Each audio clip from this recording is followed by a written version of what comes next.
Wizards of the Oops. Wizards of the Oops. Yeah. Explain. So the short version is that the people behind Dungeons and Dragons did a mess up, did what's called a bad PR move, and they told the entire community to go sit on it. Right. And the entire community said, "Well, I guess we're not buying your products anymore," and the company backed off. But as part of their flailing to get back on stable customer appreciation grounds, they took the SRD document and threw the entire thing into Creative Commons. And didn't realize. What they didn't do was edit it Right. for Creative Commons. So there were several terms that used to be exclusive to Dungeons and Dragons. Beholders, UNT, I think, Mind Flayers, which are now the terms, since they weren't identified as protected intellectual property in the SRD document, they are now fine to use in the tabletop gaming context. Right. So you can't make a beholder like D&D's beholder, but you can make your own beholder. Right. So what we did is we reimagined several names as our own monsters. I have done what you are seeing here. I've done a Mind Flayer, which is essentially a brain in a chitinous spiky case. It's vampiric in nature, so it has little tendrils it uses to grab and drag creatures through all the spikes on the outside of its cage, and then you just lay bleeding in the cage while it eats you. Mm-hmm. So it is a mind flayer. It is a mind that flays you. Yeah, so it's a more direct idea of the same name, Yeah. but different creature.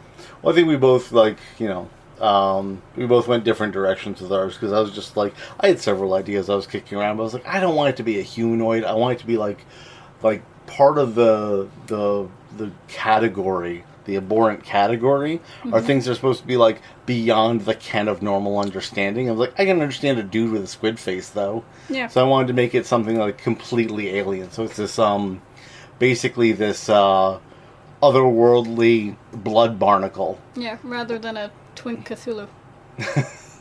Yes, rather than the Twink Cthulhu. So I like that. I like that you went from very much just a dude with squid face to something otherworldly, whereas I took the very obviously not humanoid and made it more humanoid. So we both just kind of reversed. Well, in a way. Yeah. Yours has some non-humanoid features, Sure. too. But it's recognizable as an entity. Yeah. Whereas this is just, this might be a thinking creature. I also had fun ideas about it. Like, it's small enough to kill, like, small and medium and large creatures. But it's also, like, not large enough. Like, if it's attached to a giant, it could just be, like, a tick to it. The giant might not care.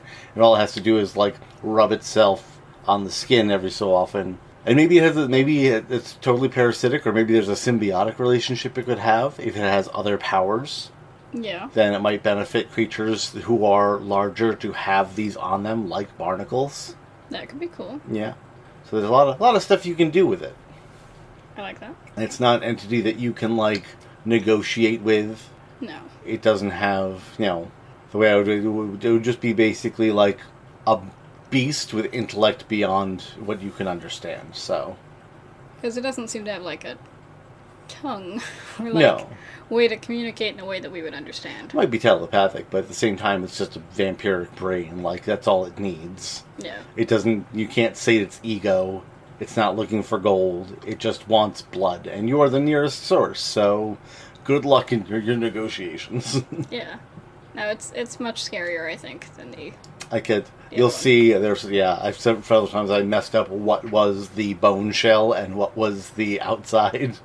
So I had to go back and be like, no, it's colored and it's not supposed to be, or that's not colored and it's supposed to be. You figured it out. Eventually, yeah. I got there. Step by step. Day by day. It almost looks like a bear trap. I kind of figure that, like, they're kind of hinged. Yeah. So they don't like chew you, but they can make the holes bigger and smaller to, like, work you through, so you're the bloodiest pulp as you get through. A Venus flytrap and a bear trap had a baby. Yeah. That's horrifying, actually. As I said that. Yeah. That's actually very scary. And I like the idea that this is not huge in a cosmically huge way. No. This is just hanging around a bunch of extraplanar places with its tentacles. I like that. I feel like generally something like this would be seen as massive and floating in space. So that's kind of nice to have it be like... Well, it's probably a little bit bigger than a medium-sized creature, because Yeah. it just wants to pull you through its teeth. Yeah. And I like that. Yeah. Versus being huge. Yeah. Well, it's like the tendrils, I imagine, are like feel impossibly strong for what it is. Because it does have to pull you through. It's got a grapple. Yeah. So, Those little pinchers. high-end, high-strength creature. But also, the brain is squishy. Probably doesn't have a big amount of con. Its dex is probably garbage because it's just stuck in its chitinous shell. Yeah. And I had to figure out the background. And I wanted to... You could see... good. Yeah. But yeah. I like Oh, what then, you're doing there. well, yeah. Then I decided to bloody it up a little bit because it's not a fresh one; it's an older one. So, It's done some crimes. yeah. So I gored it up, but I didn't drench it. No. So, yeah. Alright. So here's that your is a flayer. mind flayer, a mind that flays you. I appreciate that. And I like the subtle gore. Yeah. The acknowledgement of it's eaten things. And I did the Beholder. The Beholder, the classic. Yeah. Still wanted some kind of tendril, but in a smokier way. And at first I was gonna do like a mirrored, like it was gonna be completely symmetrical, and then I immediately abandoned that idea.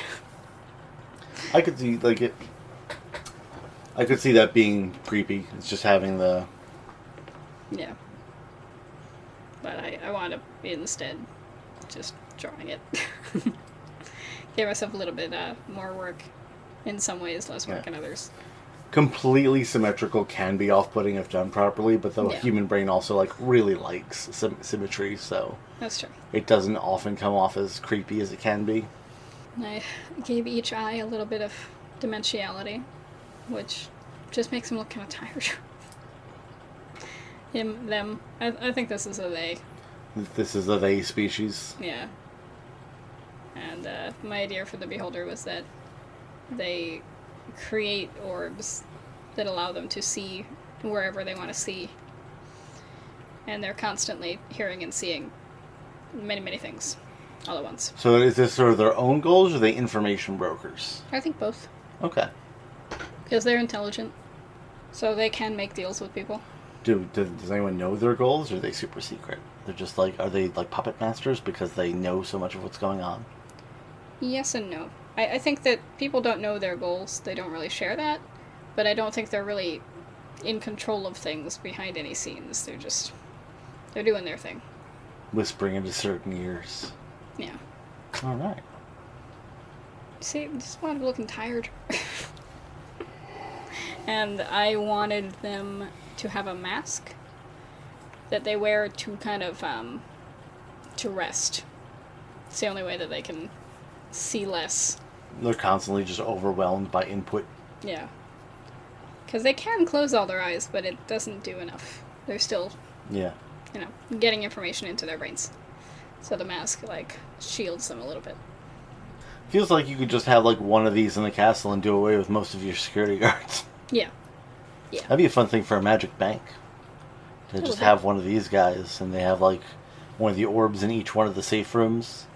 I don't know if they'd be I mean, I guess they still need, money to live. I don't think of them as immortal. Well, I mean, it might be their bank, too. Might be their bank. Might be their bank. And maybe it's all I read an interesting thing about a plot line for a campaign where basically the bags of holding are very common magic items, but in that game, it's all a trick by the makers of the magic bags, and eventually, when they decide, all the magic bags will just empty into what they want it to be, and everyone's no. magic bags will be empty. Oh no. Yeah. Yeah, I don't think of these guys as tricksters or anything. They're just aware. I think they're mostly neutral. And, so they'll be helpful if you have something that they want. I like the smokiness of his lower Tendrils. body. Thank you. I was worried that having him have the tentacles instead of legs would make him look like, I guess, short. But it works. Yeah. And the orbs behind them were just going to be blank orbs, but then you had an idea, so we'll see at the end what your idea was. Yes. I gave you lots of extra work. You did. I had so many suggestions, but you'd gotten so far at the point, so I couldn't, I had to just build off what you already had. Mm-hmm. But I like what I did with the shirt. Mm-hmm. It's a very fancy robe shirt. Thank you. And I could have, done every single link in the chain, and I did not, because no. No. That doesn't seem necessary. No. And I at first was going to make each of the orbs be a light source, but then they would have been incredibly backlit, and that's not really what I was going for. So instead there's some other light source off to the upper left. Oh, yeah.